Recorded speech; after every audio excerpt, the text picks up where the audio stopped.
Good morning. Welcome to the Unity and Hope School System in Iqbal Town, Islamabad, Pakistan. This is our original school building. Today my goal is to take you through a tour of our facilities, meet our students and staff, and learn what the conditions and the hardships that our families face to get a Christian education. Pakistan is 98% Muslim, only 1.3% of the population is Christian. They suffer hardships to be able to practice their faith. This Iqbal town has 500,000 or so residents. It does have 500 churches, but we are the only school where these children can be educated.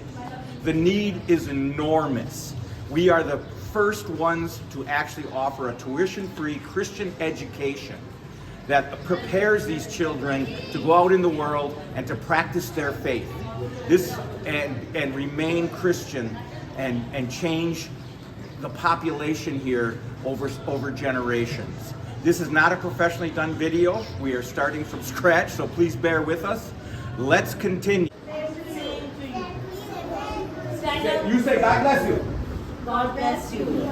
Sare bole, God bless you. God bless you. Thank you. That is Ma'am Sarah, one of our best teachers. This is our youngest class. It is what they call playgroup, which would be like kindergarten in the United States. These children come to us with a waiting list of 2,000 for every one, so the need is enormous. Books, uniforms and backpacks, a year of education. The only hot meal ever served in Pakistan, the 5th largest country in the world, is from our school. So these teachers are so dedicated, and our principals and so on, and we as management do not take any money at all. All of it is put back into the classroom. All of your support is for these children to be educated and practice the Christian faith under very trying conditions. So we are very grateful to everyone who supports. This is our kitchen. Like I mentioned earlier, we're the only school in all of Pakistan, be it Muslim or Christian, who provides a hot meal for their students. This is often the only meal these students will get. So we are very adamant about cooking every day and feeding our children. It is a big part of what they learn. We must embrace the whole needs of the person, spiritual, but also physical. It is not enough to have a church and a Bible. It is the most important thing. But if we are not taking care of their needs, they die young and they are not able to carry on in this world and live the great commission that they are asking. Good morning. Aap log kaisi hai? Tea? God bless you. Can you show us one of the books in which you're learning? Could you see one of the books? This is our nursery class that it's kind of like a first grade. It would be equivalent to ours. The curriculum comes from Oxford Press, and it is designed for our students to pass the national exams. Many institutions say they charge money and say they're educating the children, but they cannot pass the national exams. If you cannot pass the national exams, you cannot advance in the education system. So our academics are top-notch, along with our spiritual and emotional curriculum behavior that we teach our children. So if we want to take a quick look at the schedule each day, and this is for our first grade, we have Bible they start with, and then we teach English, math, Urdu, they have physical training. As they get older, they'll have social studies and history and so on and so forth. So everything is designed for these children to grow emotionally, physically, and spiritually. Good morning. Aap log kaise hain? Tea. God bless you. Thank you. Good morning, sir. Good morning to you. Aap log kaise hain? Tea. Okay, can I see your book? Woo, you're learning some math. This is from the Unity and Hope School System. They're getting ready for summer break, but we are giving them books to take home and continue learning. This is our newest teacher, Mandonia. And so each year we bring in a new class, and these children advance, and they are getting ready for the exam someday that will allow them to educate, gain employment, start churches, schools, businesses is our goal in this Christian community. This 500,000 community is mostly Christian, and that's why they suffer so many dire conditions to be able to be educated and learn. This is the top of the first building that we purchased. It was a house. We added this floor, so the last couple of classrooms you saw were added. You can see electricity here. We use solar panels. They have an electrical grid, but it's often used, they can hold it against you. They charge extortion rates. They can turn it off when they want. So we decided, with the support of many of you, to create our own energy. These are some of our students here at the Union Hope School System. Due to cultural norms, I do not feel we should name them. But I want you to look at them and I want you to see them, because this is what we are doing. We are taking these children with your support and our principal, Ma'am Julia, and I want you to understand that everything I'm talking about, they have to live.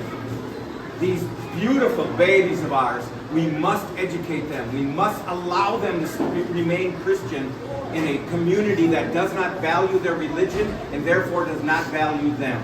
They are often under threat, hardship, and conditions we cannot imagine. But here they are. We're learning, growing, and becoming who God wants them to be through your support. So take a good look at these children, because everything else I'm talking about and going to show you is about them.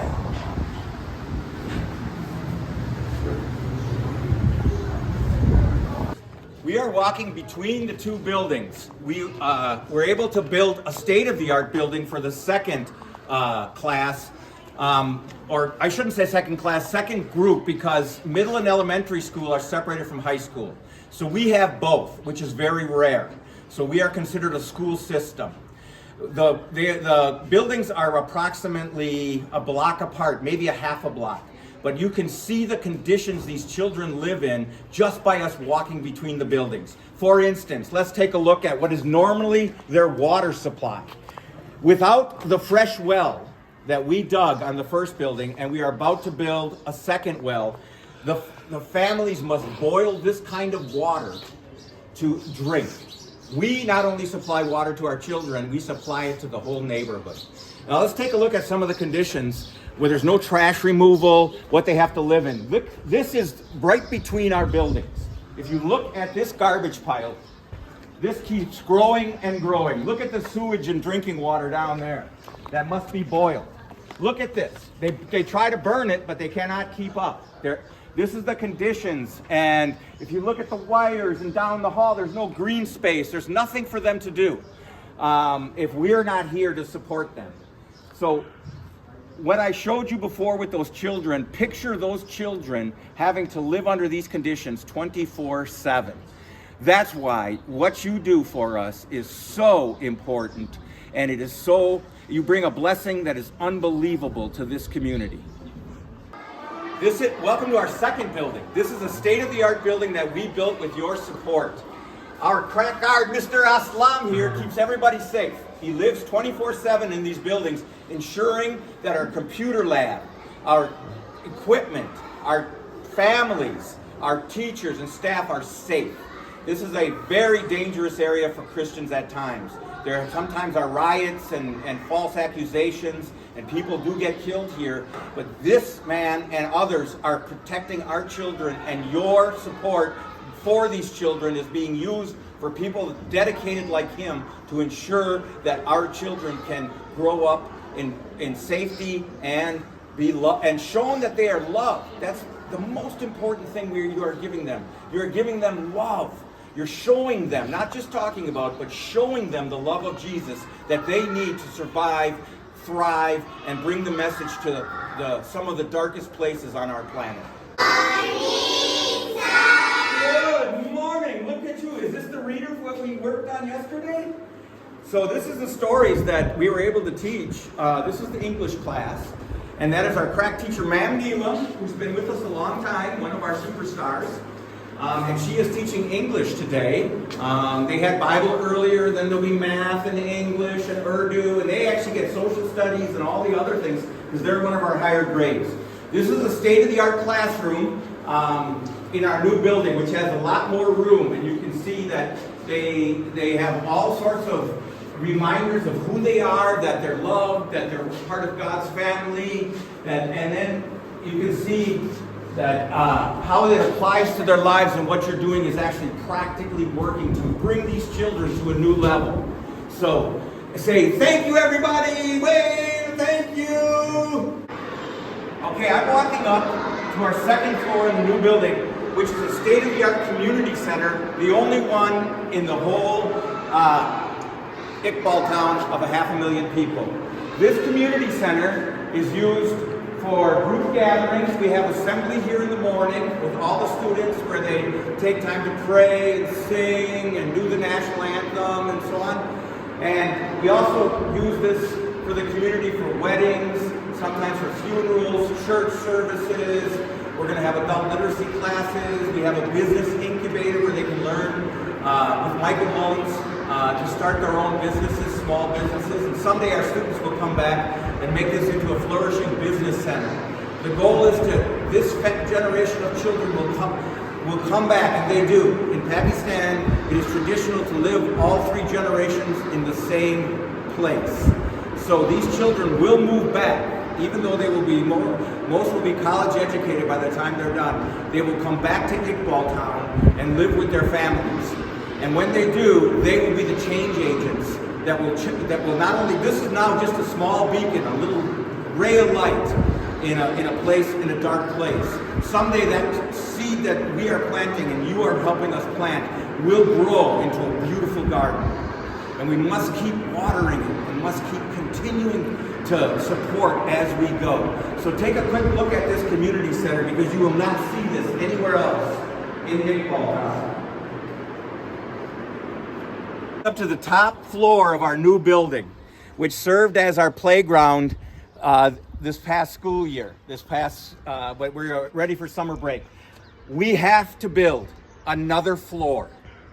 We are running out of space. Even though there's 2,000 for every child on a waiting list, we must continue to grow. We started with kindergarten, first and second grade, and we are going all the way through high school, and then we are going to support them as they go on to college. So each year as a class moves up, we backfill or start the lowest grade, because they will not pass the exams. They will not get the education needed if we start and bring too many children in. These are the seed, the beacon, but we're still outgrowing. So we need to build this new floor. And that's where, it's amazing we can do it for $25,000, which is what I originally paid for the school building, but inflation here has gone incredible. But without your support, we cannot do that. And so it is critically needed for the next school year. So that is our next major project. And we thank you so much. I want to give you one last look around the neighborhood that way, and you can see this is what our children live. That's a different trash pile. You can see all the other things, conditions. You look down the street. That's the only place they have to run and play. You can often see them playing games of cricket in the middle of this, which is a very difficult, it's like trying to play baseball in there. It's just not that easy. But we have hope. We have hope because you've given us hope. These children have given us hope, and these families have given us hope. And as a family, what they call Handan in Urdu, your support is going out throughout the world. So thank you so much for this tour. Like I said, it wasn't professionally done. It's kind of hard to do that in here, but I hope it gave you a quick overview of who we are, what we do, and what you're a part of. Thank you, and God bless.